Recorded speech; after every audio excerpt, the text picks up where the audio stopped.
What's the deal, my people? You know it is Don Tony Teflon. I'm back at you. Another one, and this one is Welcome to Derry.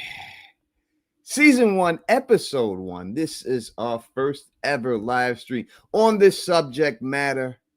Our first ever live stream that we're doing, and we're going to be here all season long for you. The Don, I will be up in this piece rocking with you for every step of the way. And we will get this popping and everything. You know, it takes a little while for us to get it popping, but we will get it popping in the end. And we will have a lot of comments and a lot of whole different situations going on here about what is going on in this town. And it's a prequel show, which is something that I love to do. I love to see prequel shows, especially when you have a history, a lore that we have already from this It franchise, that we are able to now dig deep and go back into everything that we see there. And that is what's up. We're going to say what up to everybody. I don't know why it will not. Where is my put the chat on the screen situation? Where is that? Oh, show comms. There we go. Let me put that up there on the screen for everybody and everything else. But while we are here, let's say what up to the people who are joining us in this building right now, rocking with us. We got She Does the Most is in the building, rocking with us. Reading Angel is in the building, rocking with us. Sydney is up in this piece. TNX is in the building, rocking with us. Kaiju is up in here in the Critter Show. It's up in here rocking with us. We also got our man OP. OP Pad is up in OP Pad is in the building rocking with us. Let me say that right. Make sure I say everybody's name right. You know, I mess up sometimes. Sonic Boy is up in here. Cherry Blossomus is in this building rocking with us right now. Who we got right here? It's either Sugar is in the building. Right. Look at all these beautiful women rocking with us. I appreciate all y'all showing up. Jeannie is up in the building rocking with us right now. Yeah, what is it? This is KP. It is. Oh, it's KP, man. What a different name. Coming in with a different name. Coming in hot with a different name. KP is and stuff. He's up in this spin. My man KP 50. Oh yeah, I gotta set the call-in line up and everything else, so you can call me up. I'll put that on in a little bit. But what can we expect from this show? That's what it comes down to. And will this show actually be a success? Now, we know that right now, Warner Brothers is involved in selling off all their stuff. So they really need for this to hit. They need this show to hit because they need more assets to raise the price so that they could sell the show off. But what does that mean? If they do sell it off, is this something that the new owners will want to keep? Well, only if it's a hit. So we will go through the ratings every week when they come out, so we can give you all the ratings on the pre-show. We'll do the ratings every week of this, and then we'll find out exactly if people actually watching this show or if this show is a flop. Now, listen, heard a lot of things about Alien Earth, right? We remember the Alien Earth. Everybody talked about Alien Earth. Can't wait to see it. Can't wait for it to come out. Can't wait for all that. And in the end, Alien Earth turned out to be kind of a dud. You know, I know some people liked it, but it seemed like it was somewhat of a dud. It did not hit. It did not hit at all when it came to ratings. I think it only charted twice in its whole run in the top 10. So Alien Earth most likely is not going to be renewed. Let's hope that this does not happen to this show. This show has a lot of hype, and there was a lot of people who want to see this show do good. I am one of them. I would love to see this show do good. Now, to tell you the truth, I am not a huge hit guy. I like the movies, you know, but I am not like it's my favorite horror movie of all time. But I do think the story of itself is interesting about it. You know what I mean? I think it's interesting. I think there's a lot to explore there with this character, especially going back in the day, the way they put all that in there. So that is what I'm really excited for, is seeing all the back in the day stuff and seeing how well they worked that into this story and everything else and all that good stuff. But again, it's not about me.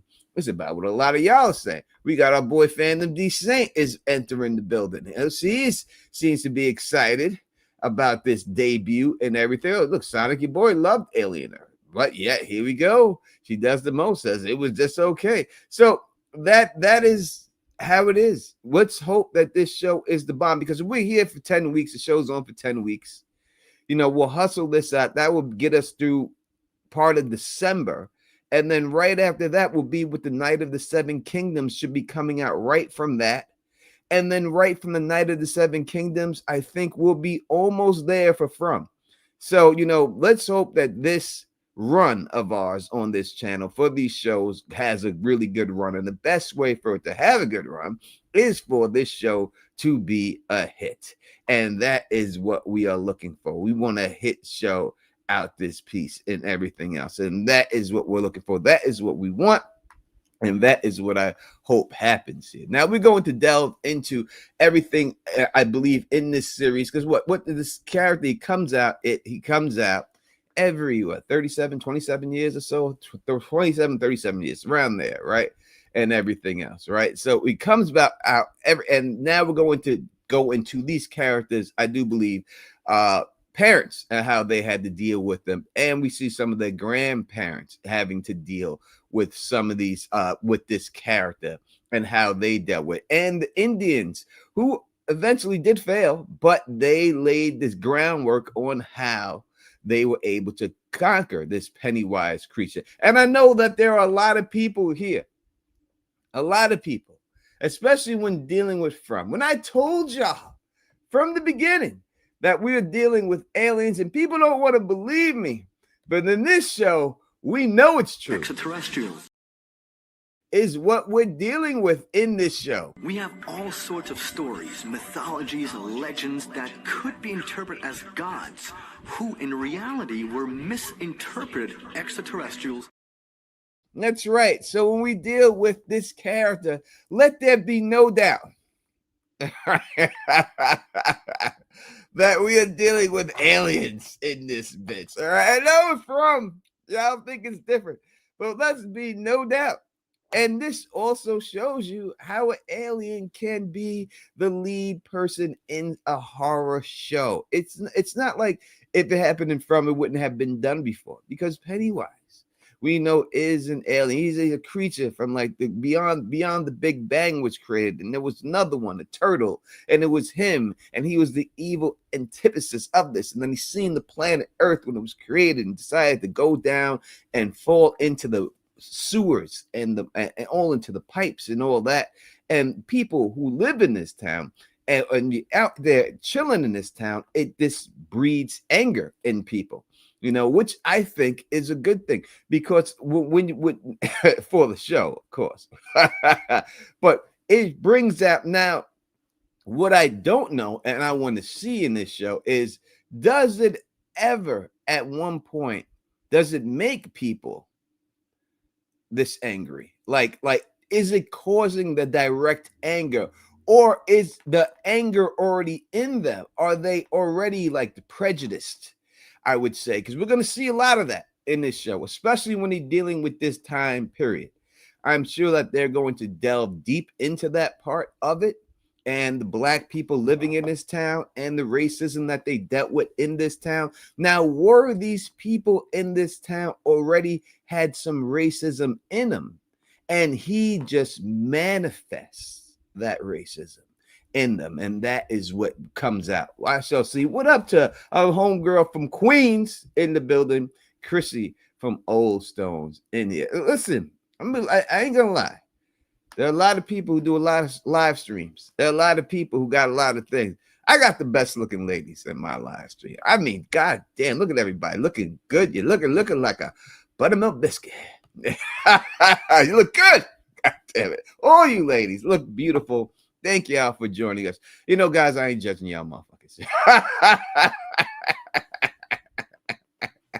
You know what I got to say about you motherfuckers.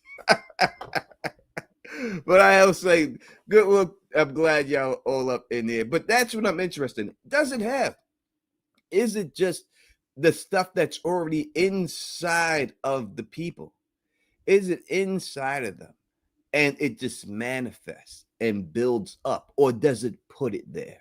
Are these people who are there already, and they already and they have no prejudice and no nothing in them, and he puts that in them, or does he manifest it? I'm very interested in seeing if that is what is the case when dealing with that whole situation, and how all that goes with him in there. That I am very interested in how they pull that stuff off and how that goes off. So we'll see more about that whole situation in there dealing with this character. But what would you expect from this show? Do you expect that? I don't expect it to be a straight horror show where it is all of this. Every time you turn around, it's some type of jump scare. I do not expect it to be there.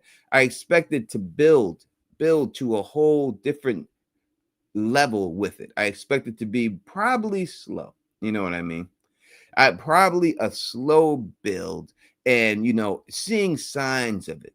Because how long does it take him to corrupt people and really get them to manifest it? Is it instant when he gets them in there? Does it take him a while before is a slow build, and that's when or is it instant and everything else like that? Unless you're talking about some other term. What are you talking about here? Let's talk about as fandom says, I think he dials it from 1 to 100. Yeah, I think that's what they're gonna go with it. Also, I think that's the way it's gonna be in there. Everything else. Do you think there will be Easter eggs from other resorts? Well, we got a few already, right? So we got the bus from Shawshank Redemption, the bus going to jail. They showed that in the trailer. I think they'll have to do something with the Dark Tower, since that's all connected in there too. So there'll have to be some references to that when it's all said and done. But right now, from what we have seen so far, we have gotten the bus from the Shawshank Redemption. And let's not lie about this whole situation. The Shawshank Redemption might be the greatest movie ever made. Out of every movie ever made in Hollywood, when we look at from top to bottom, what makes a great movie? It is hard pressed for me to find a better movie than the Shawshank Redemption. So we'll see how much of Shawshank, if it's just someone just doing a drive-by like they showed and there's nothing else into it. But how long does it get to corrupt people? Is it that little bit of time when that bus gets through there? Is he able to corrupt some of the guards and some of the inmates while they're in town at that particular time? Is he able to do that to them? And maybe that is why in the Shawshank Redemption, that guard is so fucked up. Maybe he had a little bit of that it in him if he's in there. It'd be great if they have Andy Dufresne. Well, it wouldn't be this early, right? But they did do it, and they had Andy Dufresne and so on like that all up in there. That would be amazing. But they would not do it this early.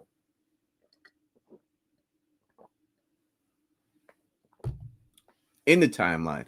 And I do believe while they're in this timeline that they plan on every season going back, 27 years, right?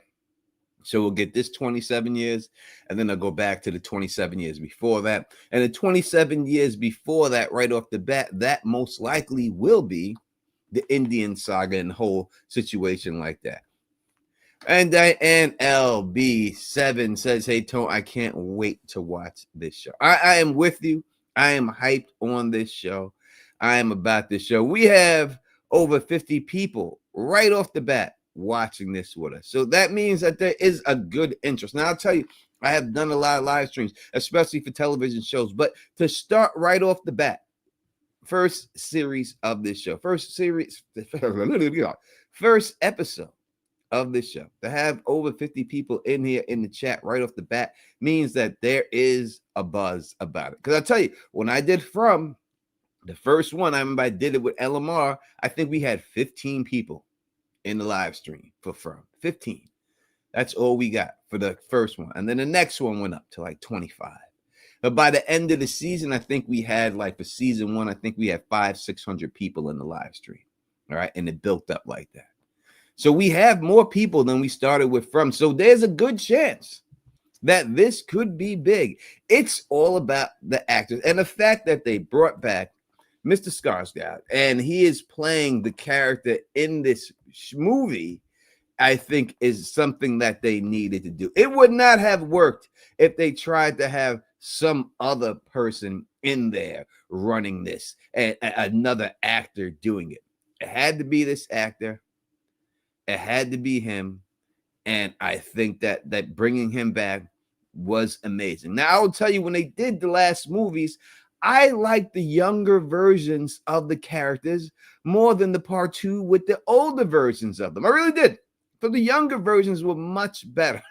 I just liked them better. Maybe because I'd seen them first and I got to know them, but I liked them better. I did. I liked them better. And it's hard to play an aged up version of a character that's already been there and everything else. But to me, I like the kids a lot better. That's just my opinion. Not hating on the actors who played the adults. Not hating on them. The Don don't do that. Don don't do hate. The Don does love. Don does love. Love all about love. You know what I mean? But that is what it is. So I have a costume for Halloween. Tony Betta villain, Pennywise or Freddy Krueger. Oh, I could put a poll in there for this one. I would have to say overall that Freddy is the best horror fictional villain of all time. Right. So I don't think Pennywise is on that level. Like, Pennywise has never been iconic. Now, to me, I think Freddy's the greatest of all time. So obviously, I think he's better than Pennywise. I don't think it's a fair comparison to Pennywise. You know what I mean? Because Freddy is a cultural icon. It has made an emergence, a reemergence, right? When it first came out, it was all right in the 80s. That TV show, when it came, it was all right, but it wasn't what it was. I think people were more into the lore that was put out there by Stephen King and everything else going on than the actual character itself. And it was this reboot with this relook, with this new look of him that they put out that I think got everybody more excited about it and everything. And that is what gave it its re-emergence. There is no new look for Freddy. Freddy's been the same look. Now, in Nightmare on Elm Street, the first one, you didn't really see Freddy that much. He was always in the shadows. You didn't see him and everything. And then they got comedic with Freddy after that. With the Welcome to Prime Time bitch and the Roach Motel, roaches check in, don't check out, and everything, and doing all of that. They got into that whole situation with Freddy, and then they started showing him more. Now, at that time, he did lose to me some of his horrorness. I don't think Freddy Krueger is the most scariest horror person of all time. I think the most scariest one to me is Leatherface, original Texas Chainsaw Massacre. I think that's the most scariest horror person of all time. Mainly because not just because a lot of his stuff is true and stuff like that, and they put it all in there and everything. Not because I'm saying overall, I think he is the scariest one of them all. We got From the Land Down Under, all the way from Australia. We got Carlaway up in this piece and here rocking with us right now. People say Jason, and we got Red Lipstick Club. I seen you. Next time I see another comment from you, I would definitely highlight it again 100% and all that. Big Tito says Michael Myers. So Michael Myers is a great villain, obviously, because if you're not great, you can't get movies done about him. It was always between Michael Myers and Jason, right? So I would say that I was never afraid of Michael Myers. Like, as a child, he never scared me. He'd pop up here, and I think the music is iconic with him and stuff. I think the music helps so much when you're dealing with Freddy, when you deal with Jason and you deal with Michael Myers. They have the most iconic music for them. And I think the music is more scarier than them. When you hear that music come on, you get nervous. You know something's gonna happen. But it took a switch, I would say, from Jason. Because remember, Jason, when Jason first came out, it wasn't him that was killing them, everybody. It was the mother. The mother was the original killer in the Friday 13th. Jason was only shown at the end when he dragged the lady into the boat. In fact, I know the fact I've been to conventions, and at these conventions, there's a guy who said he says the original Jason. That's his. So when he goes to get autographs and he has a heavy metal band that says the original Jason, and he is the guy who dragged the person from the boat in there. That's the only time he was ever in the movie. That actor, he played it that one time, and he bills himself as the original Jason. And then they switched it up, all right? And Jason was somewhat scary in the beginning, but it got to the point where I'm rooting for Jason to kill these people. I was rooting for him. So when you start rooting for the killer, then you can never say that the killer is scary anymore. Now it's become a farce, right? And that's where it became to me. That I remember, like, there was scenes like when Jason would get, like, there's one scene like Jason got this, like, not chainsaw, but this big weapon. He pulled it out in the movie theater and he revved it up, and the whole crowd started cheering. Yeah, go get him! Like, it's all about it. So it's just he's not scary kid. When we talk straight fear, scary person, and everything else, there is no one more scary than that damn Leatherface. I ain't never seen no one cheer for Leatherface. I ain't never seen anyone want Leatherface to win. Leatherface is the one. Pinhead. All right.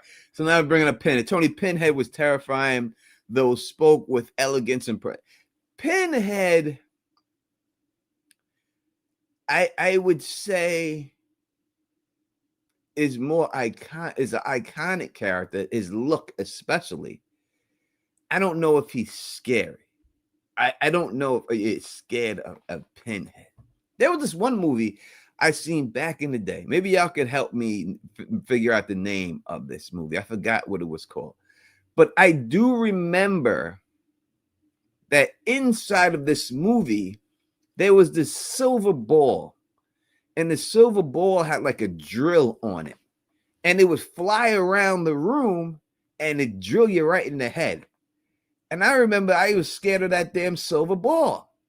When I was little, I was scared of that, the silver ball. It was just a silver ball.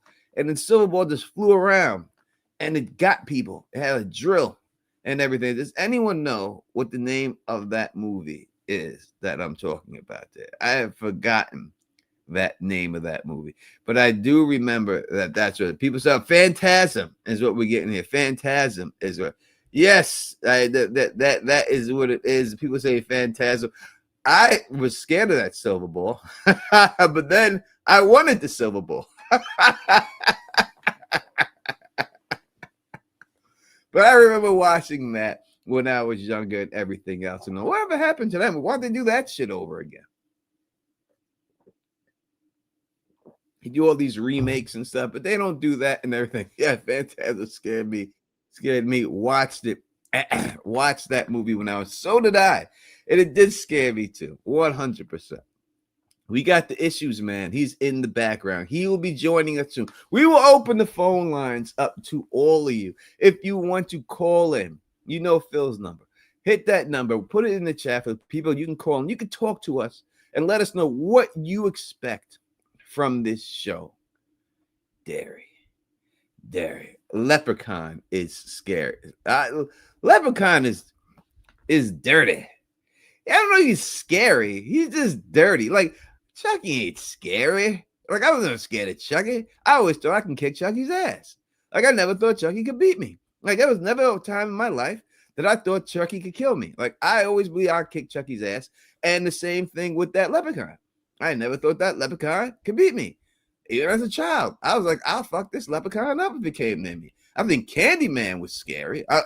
Candyman was really fucking scary. Do you know what really scared me when I was a kid the most was Alfred Hitchcock, The Birds. I saw that shit. I started running in like Jaws. I know they're not real horror movies, but, and you're right about Freddy. Freddy was so scary in that first one and even the second one when he kind of took over the boy's body. But starting with that part 3 with the Dream Warriors, with they started to lean him even more down the funniest thing. Then they kind of made him scary again with the New Nightmare.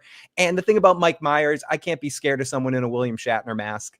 And if people don't know that, the Mike Myers mask is a William Shatner mask.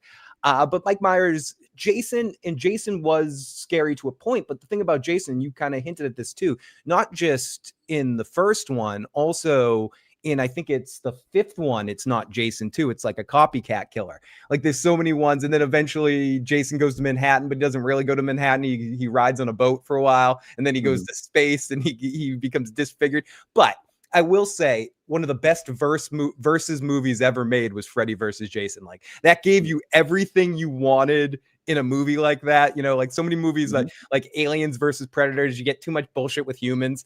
Like they really knew what the job was, Tony. They really it actually really worked. I mean, Robert Englund really sold it, but it was and I've also met that Jason kid too. He has a picture of him in the water screaming. he's like I'm Jason. He's next to Kane Otter, who played him more than anybody else, and he's just sitting there like, I'm the first Jason. Sure you are, kid. You know. Sure, well, let me give you a Twinkie. Yeah, I gotta. Let's see, he milks it. I can't. I am not hating the hustle because the man is hustling. Tony, I would. I'd milk that thing until it fucking bled. You know. That's right. Because sometimes you get paid $5,000 to show up at these conventions. You get 5,000 here, 5,000 there, and you take the money. Why not take the money? Why not? Yeah, take the money. Why not? You know, well, I agree with everything that you said there. The Jason and Freddy movie was the best combo. See, the problem with the Aliens and Predator movie, and this is the problem with the Predator movie in general, all right, and why it doesn't work, the Predator movie, at least for me. You're talking about a being that has the best technology in the universe, super strong, and loses to everybody. It doesn't matter if it's Vikings back in the day with no technology beat him, Arnold Schwarzenegger, Danny Glover, he's too old for this shit, you know. Danny Glover kills him. The Indian people with a bow and arrow or tomahawk beat him. It's like everyone can beat you. How do you have all this technology and still get your ass kicked every movie? The Predator never wins. It's supposed to be these master hunters, but we haven't seen them hunt shit. They always get their ass kicked. So I just don't have any love or respect for the Predator because it doesn't matter. And because they have all this technology, you can turn invisible. You have heat-seeking missiles. You have all these other things, and you still get your ass kicked every time out. If you gave me that technology, I'd never lose. I don't care who you threw at me. You could never beat me. It would never happen. Do you know what else was really, really, and I agree with that so much. Do you know what else was really, really scary when I was a kid watching it was Amityville Horror. Was really like, get the hell out of this house. Get the fuck out of the fucking house. Like, what the fuck are you doing? Was it Eddie Murphy that did the joke? It's like, someone tells you to get the fuck out of the house. You get the fuck out of the house. Yeah, you go. You get the fuck out. Yeah, you just get the fuck out. I agree with you 100%. And Poltergeist was scary too. Yeah. You know, that damn pig in the window. Was Poltergeist and Amityville Horror was the pig in the window? I think it was. I blends into one horrible night. I think it was Amityville that had the pig in the window because at the end he looks up in the window and sees the pig in the window. So when you sing that, I'm just like, how much is that piggy in the window? Sorry. but going back to it for a second, I might be the only person on earth. I do like the 2017 and 2019 films, but I also did enjoy the original, and only for one damn reason. And it's the only thing. I think Alexander Skarsgård, is that who it is? He does a great job in that role. But for me, everything that made Pennywise an iconic character initially was Tim Curry. Tim Curry owned that shit in a TV movie because other than him, you got like Jonathan Brandis, Harry Anderson. You know, you got a bunch of whatevers in the young and old as the TV movie kind of situation. But I think Tim Curry elevated that to a certain situation. But again, it wasn't scary as much as it was like body horror and like outrageous craziness. And to your point you said earlier too, Tony, we're definitely dealing with aliens here. That's right, 100%. Yeah, I think when you look at him and the way he played it, like Skarsgård plays it. I mean, and the makeup plays it for him that he's this creepy person that looks scary right off the bat. This guy didn't look scary. He was just a regular big forehead ass clown. You know what I mean? But he didn't look scary. He played it as a nice clown, a nice cheerful clown that's going to be, and then turned. And I think that was the difference, that he was able to do that. You know what I mean? Other than what we see with this one, who is this right off the bat. If you see Tim Curry's clown, you might walk over to him. Like, you may walk over to him. This other clown, Skarsgård, I ain't walking nowhere near you, motherfucker. Like, there's nothing nice about you. I'm never gonna come near you. I never want you to come near me. Like, and if you do, I'm gonna blow a cap up in you. You know, so there's no need for that. So I think that they definitely took two different tones towards the character, but Tim Curry was able to pull that one off very well. And they're doing that whole like, what is it, guerrilla marketing thing where they're having people dressed up like that, the modern day It clown out in the world, or they did that years leading up to the movie, and just like random candid pictures of that scary ass motherfucking clown. I mean, a lot of people have, I don't know where it started, as much as the Tim Curry early It clown, I think was the foundational fear of a lot of people having for clowns. Maybe that, and that part in Pee-wee's Big Adventure when Pee-wee turns and he comes back and someone drew the clown, and the clown has the scary ass fucking clown face, and Killer Clowns from Outer Space and shit like John Wayne Gacy. Oh yeah, and John Wayne and Jack's fucking Teller and shit like that. Yeah.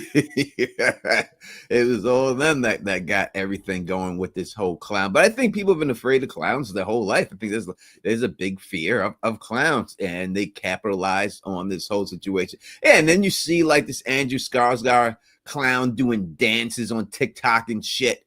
And like everything else. Adams or some shit. Yeah, because I like that they both went with the huge forehead. Like, I don't understand this forehead on this motherfucker. You know what I mean? But the forehead on these guys are immense. This is not just a forehead. This is an 8 head. This guy's got. He will headbutt the shit out of you. Like Andre the Giant could not headbutt him and get away. And Andre can headbutt anything. No one could ever beat Andre. Well, Junkyard Dog. Junkyard Dog, and maybe George the Animal Steel sometimes with because he's just whatever. Yeah, they gave Junkyard Dog, like, he's black, make his head the hardest. Because I remember when he did headbutt Andre, it was like a stalemate, and they would just headbutt each other. And then Gorilla Monsoon, it's the immovable object meets the irresistible force, Bobby the Brain.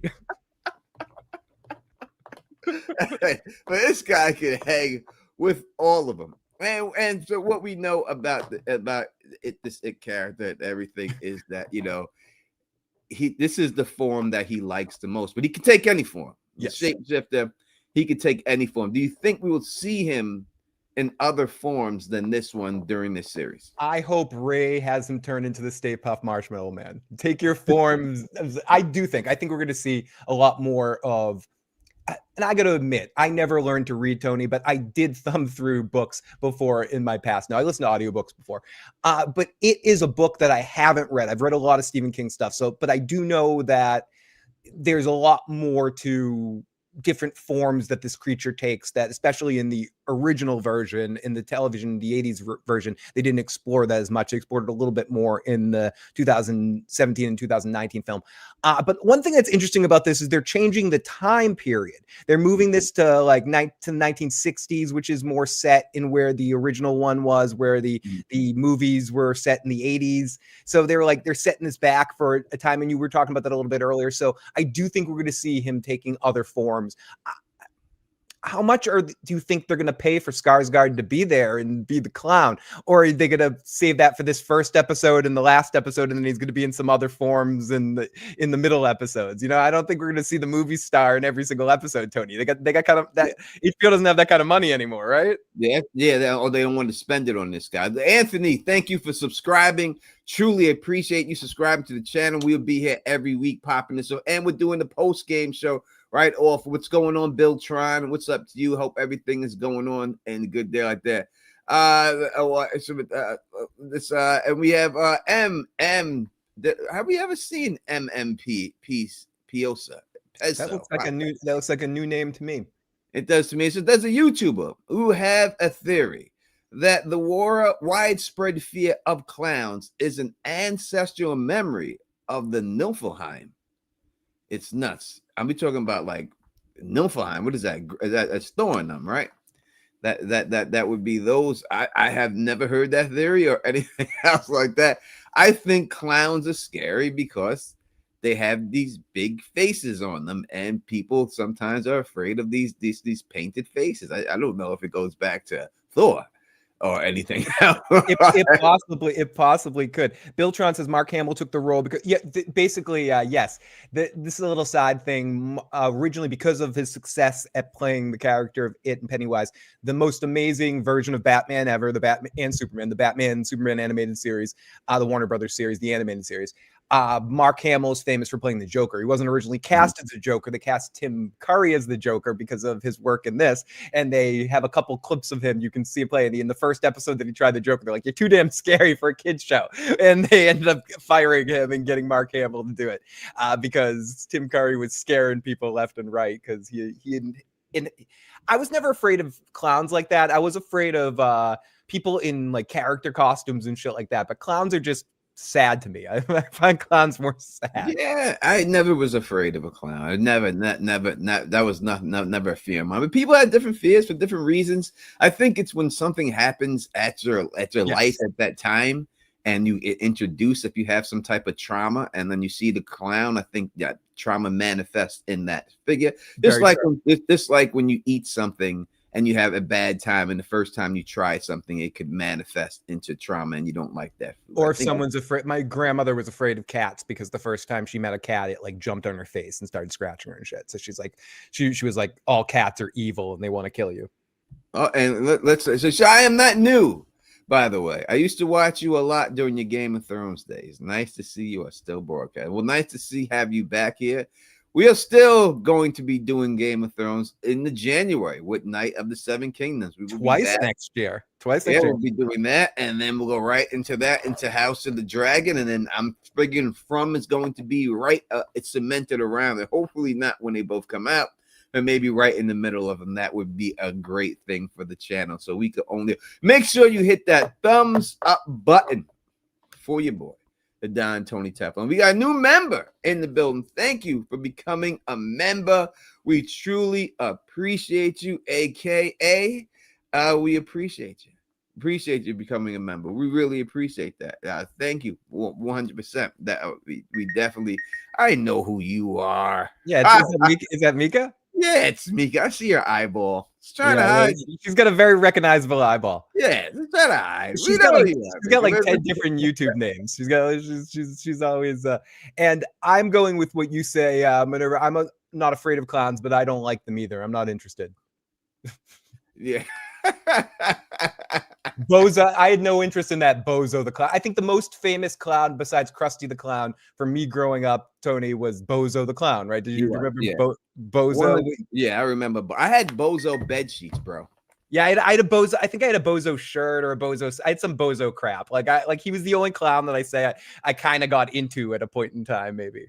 And what did he do? Like, I'm trying to remember. Was he a kid show? Was it like a television show he had, like Bozo the Clown, the TV show or something? Yeah, he had a television show. It was he used to ride around on a tricycle. Ah, okay, thank you. Ride around the tricycle, and it was the same time as Romper Room and all that, and all those, and Captain Kangaroo and Mr. Rogers and shit like that. It was like in that block of shows. I would say it was more Captain Kangaroo-ish, than Mr. Rogers. You know what I mean? It was more like that. The best one of those shows ever is the Magic Garden. The Magic Garden was the greatest show. I follow the Magic Garden still on Facebook. I love Caroline. I love them both. I love them, and I love the Magic Garden. That was the best one. I remember really liking the Electric Company back in the day too. Electric Company was great, and so was the Great Space Coaster. Yeah, great stuff. That was amazing. That was amazing stuff. The Great Space Coaster was in it. All those things are great and everything. But yeah, so we are going. So hopefully we do see him. And again, I think you're right that you got to pay this guy a lot of money. easy way to get around that is not to have him in the iconic form, but to have him in different forms. He'll be in this first episode in the iconic form, and I'm sure he'll be in the last episode or maybe a couple points along the way, but they won't have him in every. I'd be surprised if they had him in every episode. That's good, because hopefully we they hide it a bit, and we have to find out who it is, and they're not so heavy-handed on it when they have them in a different form that we could actually that we have to guess it kind of and see what it was and everything. I think Tony and Phil, can you guys explain to me how this town is so idiotic that they're staying here when they know there are demonic entities underneath the town taking away the children? Are we talking about Stranger Things? Or are we talking about this? Or what show are we talking about here? I mean, that's the thing with all these towns. And if we go to Amityville or Poltergeist, like there's no show if they all leave the town. But in reality, Tony, wouldn't this place just turn into a, pun intended, like a ghost town? Like if every 27 years it's like if you pass it along, you just get the fuck out of town, treat it like where do you put the stone people in Game of Thrones? Treat it like Valeria. You just no one goes in here. Put up signs. No one goes in this fucking place. I agree 100%, but I think in the history of this, what happens is that he somehow is able to erase the history. Yeah. So people are not familiar about the past of the 27 years and everything that has happened at that particular time. And I think that's why, and I don't think people believe in it. No one believes it. If someone came to your town right now and said, hey, there's some crazy creature causing people to die, I don't know if anyone would believe it, because missing people happen all the time. Now, when you have an abundance of missing people like I believe that they have and stuff, because these motherfuckers, there's no evidence left. He eating the whole body. Eat the whole body, eating everything gone, right? So people just disappearing. But I think after an abundance of people, but I think they're caught up in the spell of his, and that they don't look for outside help. They don't look for things like that. And then with the history books, when outside people do come in there, with the history being erased, they can't dig up a lot of stuff about him in the past. So I think that is the reason why they will explain why people do stay in this town and they don't just run away. I think that would be the law that they would cite if that question was asked. So that is what I will say. Yeah, and time just goes on, and it's like year after year, things become. It's like when that thing in the Lord of the Rings. Things can be somewhat separated, but enough time goes, and people are like, that didn't really happen, or that didn't really happen, or something like that too. It kind of gets as it gets spread through history. Yeah, I think that is what's going on. Does someone say eat the whole body? Yeah, from the rooter to the tutor. And he likes I guess when you're afraid, the meat tastes better. Ooh. And I think that's the whole reason why he tries to skin. Now, there's a thing that could be somewhat truthful. Now, there was a thing I remember reading back in the day that cow meat, if they're killed in a certain way, the cow gets stressed out when they're killed, and when that meat does not taste as good as a non-stressed out cow. I've heard that with lobster too, for some reason. Like I feel like I might be making that up, but I've heard that stuff too, Tony. Well, listen, it's kosher ways, right? When you have kosher meat, you have to kill it humanely, right? And the rabbi has to come in there and make sure that it's done humanely. And the rabbi who casts the sentence has to be the one that delivers the final blow. It's like Jon Snow, the one who and there's no mixing, and depending on it has to be in a clean place and that kind of shit. Yeah, I've seen rabbis go into places and inspect them for halal. And to make all that kosher meat and everything else like that. Big Tito says the fear tenderizes the meat. It does something, and I guess that the teenage meat is the best meat of them all, because they have their bodies are more developed than a child, but they still have the mentality of fearfulness of children. So that is why that is his delicacy that he likes the most, more than the adults and the children. He likes the teenagers, to feed upon them the most and everything else. So yeah, we're just going by what I don't know if that's true. I'm just going by what I do believe is going on in this show, and why this entity is choosing to eat all of these people in this town and everything. What do you think about the Shawshank connection? Do you think that some of the inmates, you think they'll show them like get corrupted when they're in the bus by him? I don't know. That's interesting that they showed that. I'm not sure how much that's going to just be an Easter egg or if that's going to be something that actually becomes part of the story. But that's certainly possible and would be an interesting added touch if they just. I'm trying to think. There was nothing about Shawshank in the movie, either the movie or the special or anything. This is new to this, right? Like I'm not forgetting some sort of Shawshank. Well, no, this is in the trailer. They showed. No, I'm saying, but there was nothing in the 2017 or 19 movie that made any. So this is the first sort of. Yeah, I don't believe they made any reference to Derry in the movie. So I'm sure. There could be, Tony. That would be very fun if they do some sort of actual connection and it isn't just an Easter egg. Yeah, I would think so. Like maybe that's why the inmates are so mean, that he's able to infect them a little bit before they get out of town and stuff, or when they're passing through. That's the whole thing. We need to know exactly how long does it take for him to start infecting the mind of people. Is it an instant thing that he's able to do it? Because like I don't know, like the way it's explained to me, the way I look at it is that he's not really physically there. He's more in your head because you can't manifest, because what he is, you can't really see the entity that he is. It can't be picked up. Like, just say he's like a fourth dimensional being. So you can't pick it up in the third dimension, the human eye. So he's more in your head than anything else. And then he makes your biggest fears come true. Yeah. And that's how he gets you. So not too far from Freddy here. What he does. And the more you believe, I think the more he can hurt you. And for whatever it's worth, Andy Dufresne got the Shawshank, I believe, in 1948, 47 or something like that. So if there is, and this is in 1960 something, Andy would be in Shawshank right now. It would be during that time period. So for whatever it's worth. So yeah, I think it is a little bit like the fear you have to believe in. And Freddy's rules were all over the place because in some of the movies you had to believe in Freddy to make him, and he had to get more souls of people that believed in him to get him more powers. And in Freddy versus Jason, I believe that's one of the plots in that. Like he needs people to believe in Freddy again, so he convinces Jason to kill people so that they blame it on Freddy, and then he gets pissed off that Jason's getting all of his kills and shit. So I think with how they beat the it thing in previous situations is by not believing in him, not being afraid of him and that kind of stuff. So I think there has to be an element of fear for it to hurt you. But yeah, I think you're right. I think that's what it has to be. So basically, you just got to turn around and take a piss on him, and then once you piss on him, then you really got to worry about it anymore. Don't give a shit. And so he can't kill crackheads because he ain't scared no crackhead. Crackhead just lay there laughing and shit, smoking crack. He probably come out there, crackhead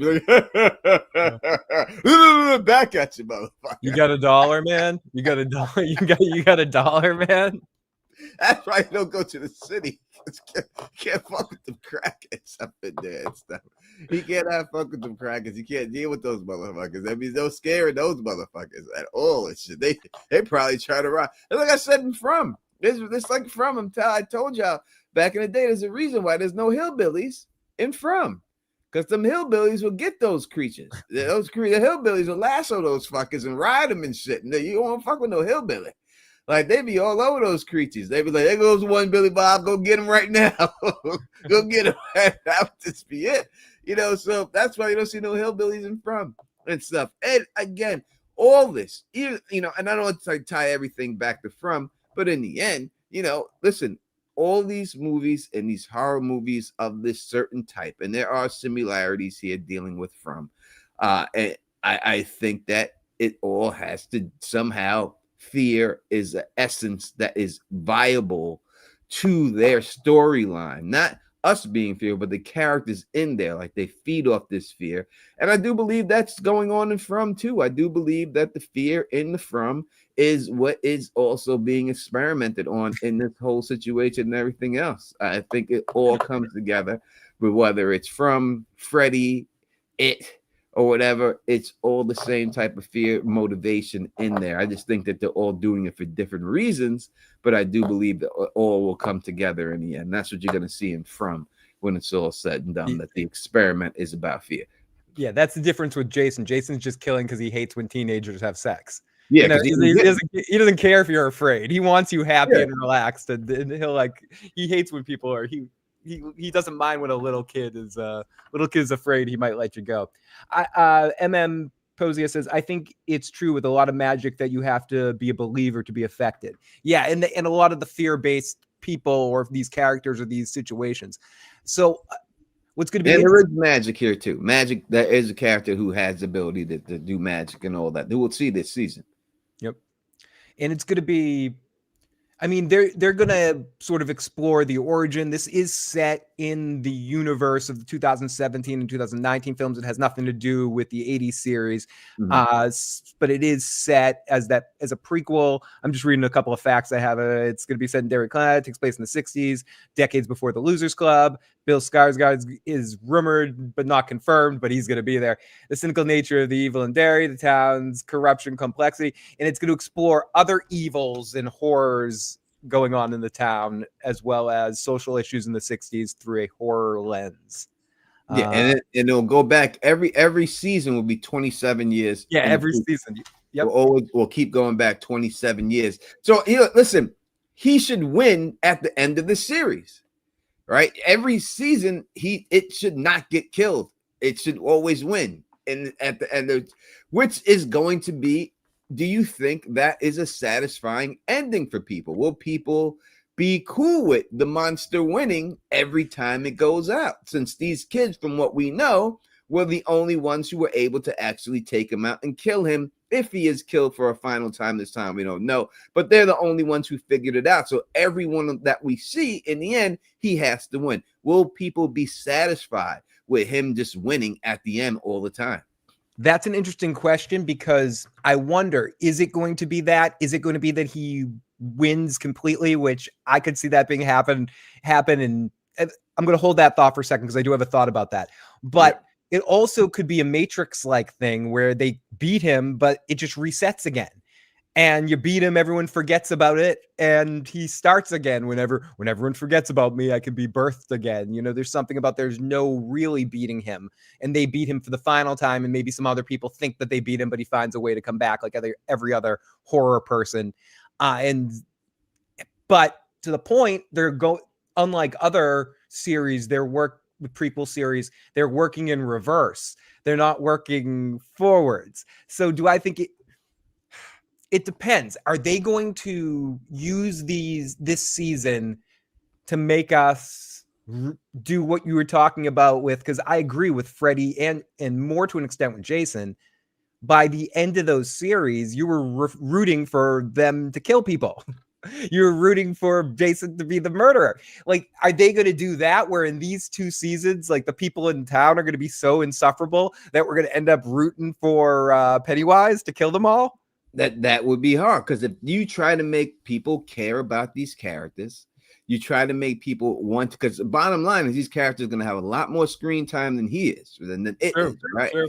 So it's good. You got to make people care about these characters and then eventually fail after they get so far and you think they're going to make it or whatever, and then they fail and die, and then we're back 27 years. And then you bring in another group of people who see, that's one thing about the Predator that they should have done. They should have done with the Predator. Let him kill some of these people to make him a real predator, but instead he gets his ass kicked every time. So this would be the reverse Predator situation going on here, that Pennywise is actually going to win all these battles that we keep seeing and everything else. How long does Pennywise stick around when he's killing? Actually killing, I think he does it very fast. I don't think it takes so long, because he swallows these people, bites their fingers off and swallows them up, and Their bodies Like, are how going. long does he hang out and do his thing before he goes back and hides for 27 years? I don't know. I don't know how long it takes. I guess until he gets full. Now, how long does it take him to get full? You know what I mean? I guess I don't know how many people he has to actually kill. I guess if they show like how many people are missing from that other time period, then I would think. And they gave the time period of when they're done, like it happened at this date, and last person missing was this date, then we would know. But I'm not sure if we know for sure exactly how long it does Until he reaches his quota. Yeah, maybe, Amy. It's possible. It's possible. We just gotta eat, and he's like a hibernating bear. How long? It's like does the meter reach like a certain point and then he goes into hiding? Or it could be that our characters that we end up liking and caring about don't beat him. They just survive until he goes into a cocoon cycle again. Like they don't necessarily find a way to beat him, but he isn't able to kill everybody he wants to kill. And it's how some of these people survive to kind of leave clues for the next group to try to solve the problem in the future, and that we get some sort of threads at the end of the season that lead into the 80s thing to see how they eventually stop him. Like there's things that get left. Or the only clues I think that were left were by the Indians, who he killed the Indians. The Indians came the closest, and I think they're going to be the next season with the Indian. I think we'll get some references to them this season, but they would be the next season of them. But they're the ones who came the closest and then died about it. So I think that's the way this guy's, they learn from the Indian people, and then they'll have that black hole or whatever they call it situation at the bar and all that stuff. They'll have that whole thing that they have in the side notes of things. They'll have that, but I think that's as close as it will get before it's all said and done. We'll feature earlier victims in historical flashbacks. So we get to see more flashbacks in this season for some of the stuff that we're going to see in future seasons. Maybe I'm very curious how the narrative is going to work, like what our main characters are going to be, and to your point, if we're going to start to like these people that we know are just quick targets. Fandom D Saint says Pennywise feeds for a few months at a time, but it's not consistent thing. He leaves and comes back every 20. So I guess he can do it for 3 months, 2 months, 6 months, and then he's done whenever he feels like it. He's hanging out. He's like on an extended vacation, hanging out by the pool. You can't just kill everyone because they got to make new kids and shit. True. You can't take everybody out. You got to be selective and shit, about it, all that stuff. You can't take everybody out. They got to replenish the population. You can't kill all the chickens. You got to keep a rooster and a chicken alive to get more. Yeah, and I wonder if they go all the way back. They go all the way. They can, they'll do the Native Americans. They'll go back to that. Maybe what did they do before that? They're going all the way back before that. I mean, you'll see him Pennywise in there. Like we're gonna see the first man when the Andals came over. They're gonna be the first man. The Andals, the forest are gonna be there. Tony. The Vikings will find their way here for the first time. Ragnar Lothbrok will make a cameo, is what you're saying. Wow, you heard it here. Viking cameo. That's what it's gonna be. It's gonna be Ragnar. What is this right here? I'm on mushrooms, dude. I don't know what the fuck it is. Ragnar. I don't know. I'm just a farmer. Hell, that's all I want to be. A farmer. Dude, look at my wife. I'm not doing anything. And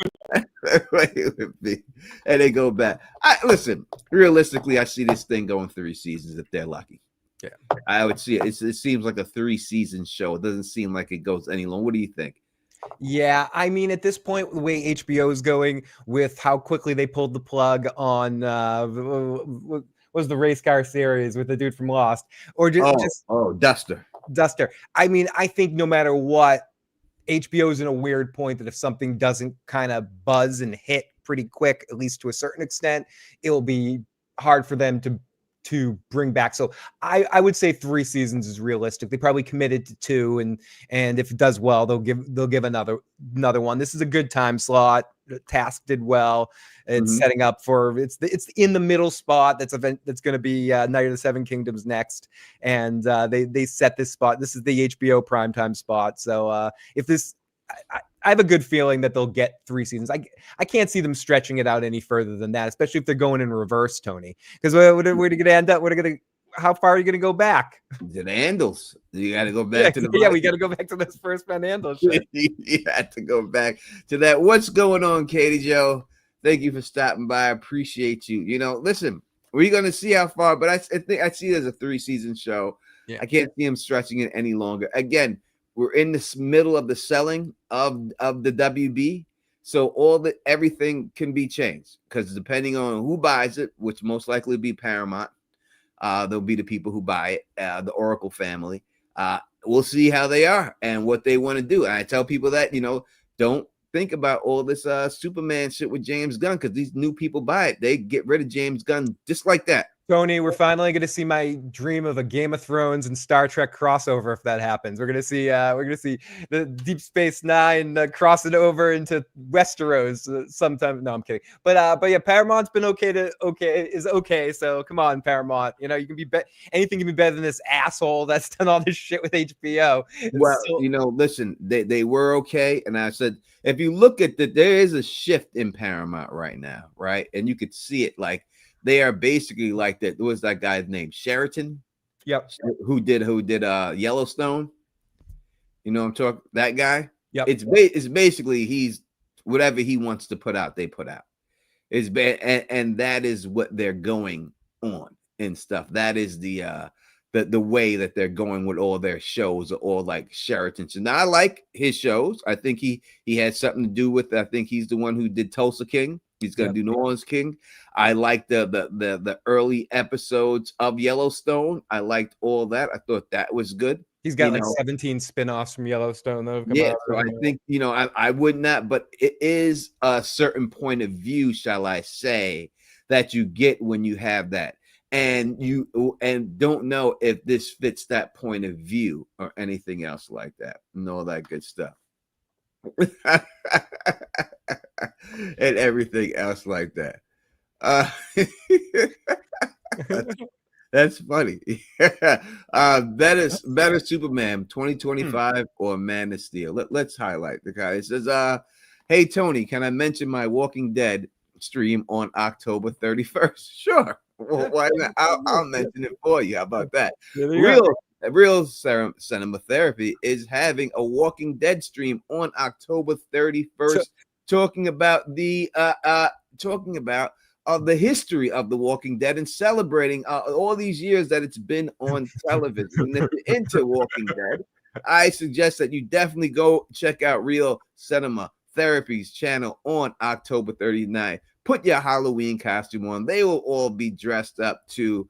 And I think it's going to be like 11 o'clock at night. I'm sure she'll correct me and everything else like that. So definitely check that out if you're into The Walking Dead. Phil, as someone who made his bones on The Walking Dead. Yes.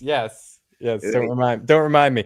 I think The Walking Dead is such an interesting case, and it's a wonderful history to think about. I hope Kirkman does get ownership of it again. I know he really wants to do an animated series in the vein of Invincible, more true to his comics. I think The Walking Dead is an interesting animal where the first season is unbelievably amazing, probably miles above everything else that came after that. And then it had like 5 or 6 decent seasons and then a lot of trash. But you could say the same thing about The Simpsons, or a lot of other shows that I don't need to get into, even the end of All in the Family, like end of like a lot of shows that just dragged on a bit too long. So that's a bigger question, Tony. When you take a show like that, when you're judging a career, do you judge Jordan by the Washington years, or do you judge him by those years and the 6 championships and everything before that?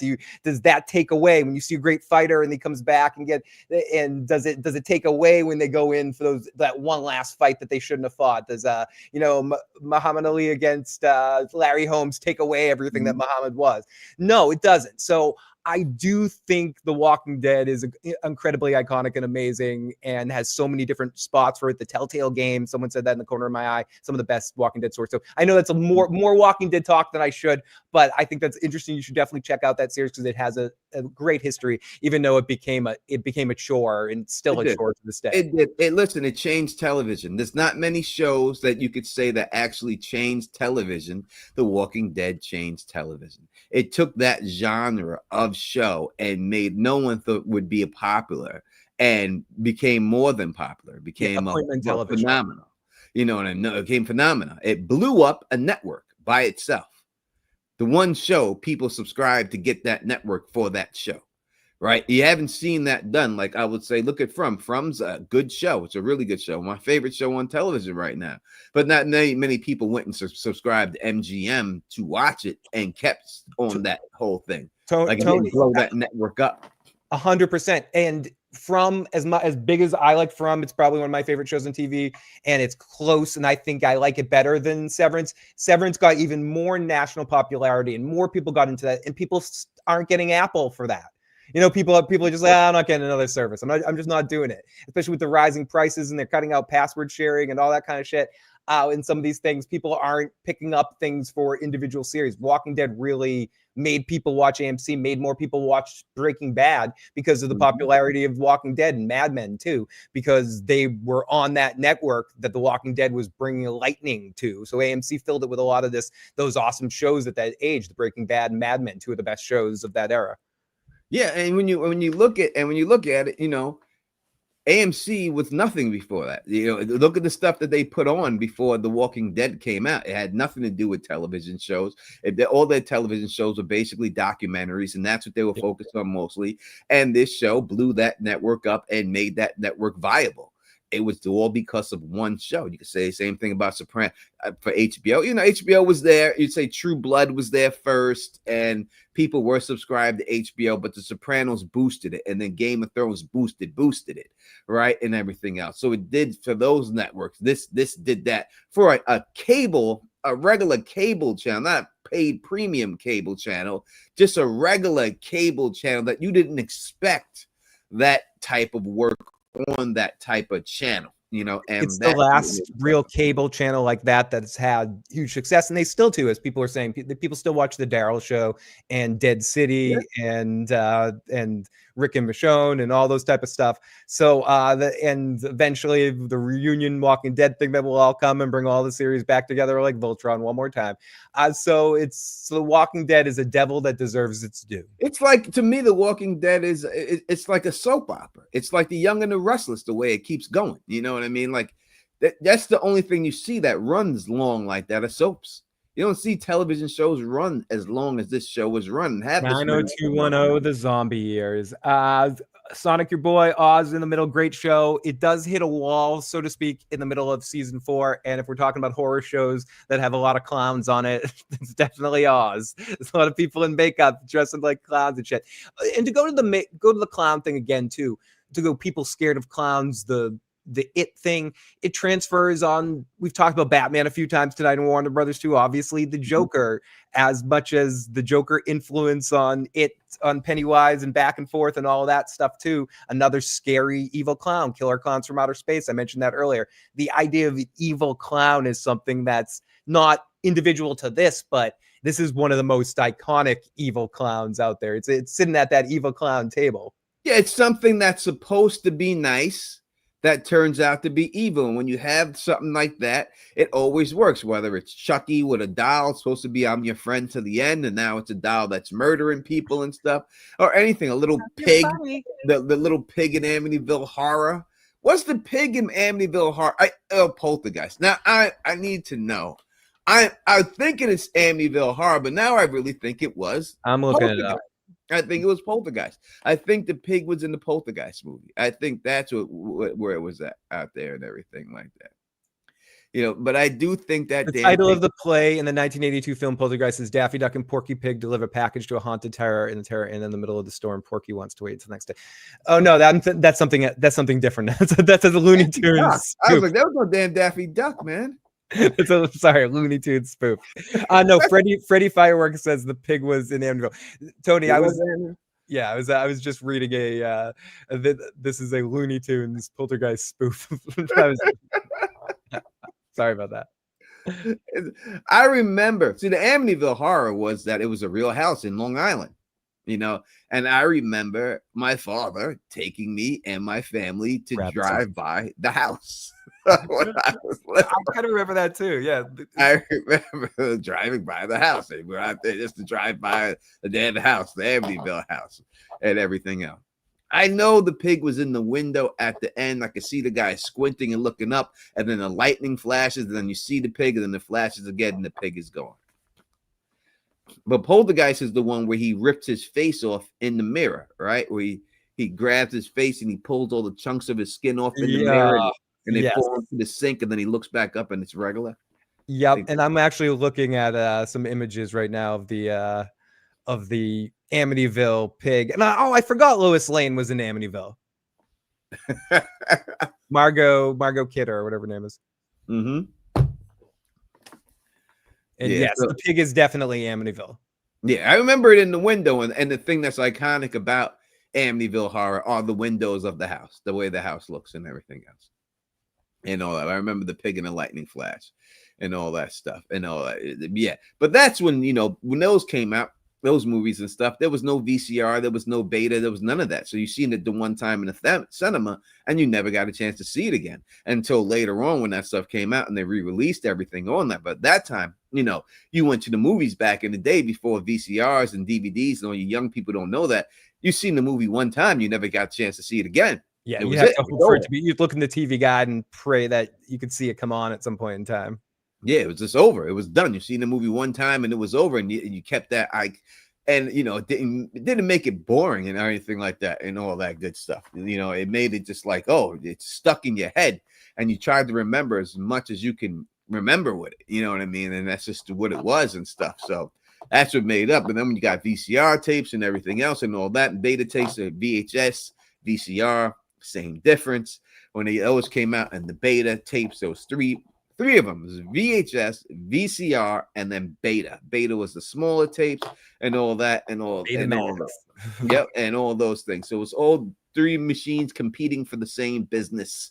What was going to win out in the end? In the end, it was VHS that beat them all and became the standard, and beta went by the wayside. There's those laser discs around that time too, the record size. Discs. The laser disc. What was good?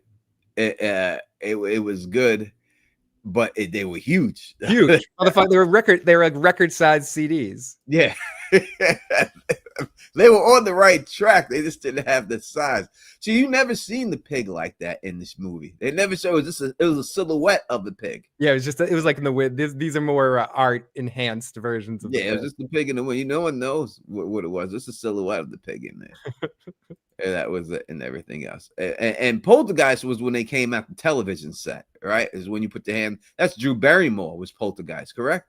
Yes. Drew Barrymore. It was like her first starring role was in the Poltergeist. Right? If I'm right, I do believe that's what it was. No, was she? No, she wasn't the little. I know the little girl from Poltergeist died. I remember her. Wasn't she a little girl in Poltergeist? Drew Barrymore? No, I think she was a little girl in E.T. That's it. It was just E.T. I'm sure she was in others. No, she isn't the little. She isn't this little girl. This is a different. No, that's not Drew Barrymore. That's who I thought. She has another damn clown right there. You see? You see? Yeah, wait. Right there. There you go. Some fucking clown. These fucking clowns are everywhere. Yeah, the TV coming out the TV. The TV that comes out the TV. Yeah. All right, I remember and everything. I thought that was Drew Barrymore that played it, but no, I guess she didn't play in a horror movie. I guess no, she was. What was the name of the movie? It was Firestarter. Firestarter. Yeah, she wasn't a horror movie when she, but yes, she was. It wasn't, and she looks almost like this character a little bit. Yeah. Well, little white blonde hair girls all look the same. Goddamn it. They all look the same to me. Goddamn it. I can't go. All right, Phil. We're gonna wrap up like 15 minutes and stuff. We'll be back as soon as it's over with the post game show. Give your reactions. You'll let you call in so you can call in and give your reactions to episode 1. Well, what are you expecting in this film? It's a lot of hype. Again, Alien Earth had a lot of hype too. A lot of hype for months and months. Alien Earth. It was terrible. All right, didn't work. Are we in for another letdown here with that, or is it something else going on? Well, first of all, I didn't get a chance to watch that, so I can't speak to it, but I'll take your word for it. Secondly, this question was asked earlier, and I think both Man of Steel and the Superman movie both kind of suck. I think neither one of them quite do it. I think Henry Cavill's a better Superman, but I think both movies are kind of trash. But anyways, and to your point, I expect, to your question, I expect it to be very gross tonight. Very very a lot of blood and guts, and like they're gonna shock. I think this is gonna be a very shocking, graphic first episode, Tony. I think we're gonna see a lot, and I haven't seen any spoilers. I don't know anything. This is just like, I think they're gonna try to really slap that television dick across all of our faces paws. Like, I think they're really going to come out strong in this first episode. Then I think we might settle into something more slow, but I think this first episode, I expect a lot of fireworks tonight. You got to set these characters up, right? You got to set up the town. You got to think about the people who never watched the movies and what they're getting into. So they got to do a lot of setup here, but they have to put the threat out there right in episode 1. 100%. And we'll see exactly how good they are at doing that, but not be too heavy-handed about it to where, I don't expect it to be scary, like people watch it and be afraid. I don't see that for the show. I don't think it's going to be that. It's not going to be like the movie or anything like that and everything else. Oh, thank you so much for the super chat. We truly appreciate it. 100%, Jesse. Thank you so much. It really means the world to us. We don't get a lot of super chats on this channel. We don't get them. And you don't have to give up. They are very much appreciated when they do come through. We truly do approach it. And yes, Freddie, Coach was in Poltergeist. Coach. Yeah. Coach. It's the best when you go back and you look and see these people in these movies. we got Coach. Yeah, we got Coach Craig T. Nelson. And I watched that damn Police Academy, stupid ass Police Academy. I loved that movie when I was little. I loved it, and the one scene when the guy was the guy was just walking, and then he trips. And then he flies in the air, and his face goes right up the horse's ass. and then the horse goes, double takes back, goes, woo, woo. Woo, and he smiles, like the horse smiles. And he just goes up in his head, and it goes right up the horse's ass. And I'm like, it's so silly, but it makes me laugh. It does make me laugh. It was hilarious. It's amazing. And in not low key, Michael Winslow is one of the most talented people on this face of this earth. If people haven't done it, go look up like Michael Winslow plays Jimi Hendrix and shit like that, or does a Whole Lot of Love or whatever. Like that dude, like they undersell how amazing he is and how amazingly talented that dude is. Yeah, without a doubt. No, the movie's funny. I mean, it's ridiculous. It's still, all of them are stupid as fucking shit. It is ridiculous. It is ridiculous, but Kim Cattrall's in it too. So Yep. Yeah, and then there's another one that has like David Spade's in it as a kid. I think Citizen on Patrol has David Spade as a kid. It made that Bobcat guy relevant because Bobcat Goldthwait. I've never heard of Bobcat before he was in those movies. You never really heard about him afterwards either. No. Zed and Sweet Chuck. Yeah, they even had a cartoon. Like it was so popular that there was a kids cartoon with action figures for kids and shit like that. Like do you remember those things? They had like the Police Academy action figures and shit like that. And Bobcat was like this. Yeah, he was like I would say that's that Sam Kinison type. You know what I mean? It wasn't the same. Sam was a screamer.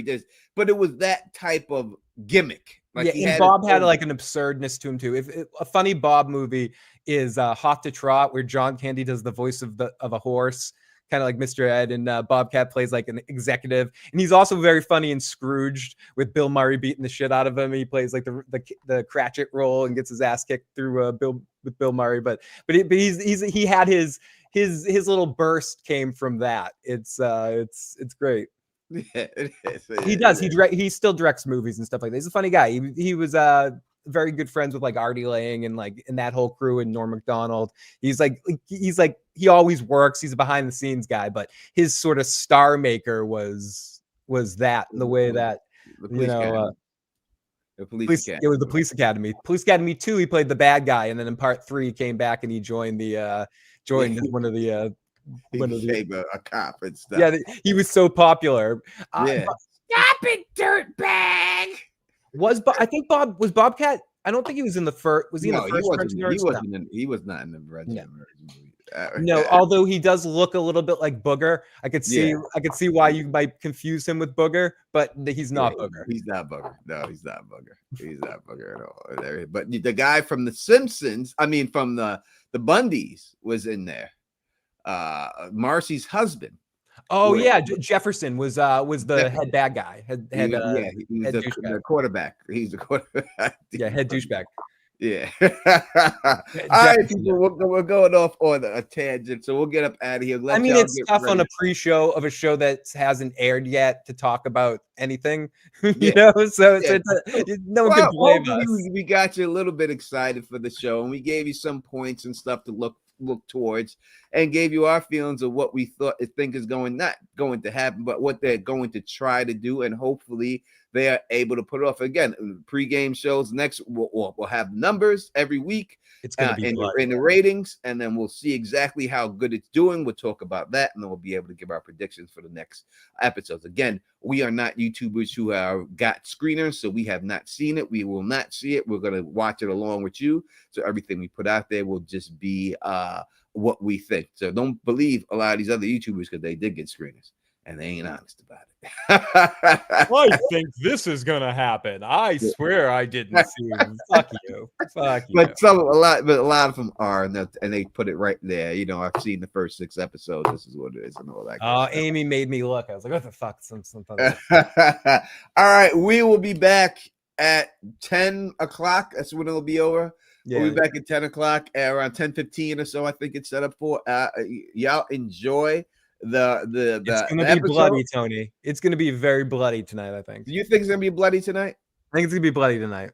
All right. I'm thinking it's gonna be mild. I think they're gonna show this thing corrupting people, but the effects on people, but they're gonna go more drama with it. I don't know if we're gonna get a lot of blood. I think our first 10 minutes will be some sort of showing of its power. And then we'll get it, and then we'll get into what you said, like that. But the beginning part of this episode is gonna be, we're gonna open up with something disgusting. That's what it is. All right, people. We'll see you in a couple hour and a half or so. In fact, the way you do this, please thumbs up the video, spread this across the realm, and of course, subscribe. And until next time, you know who it is.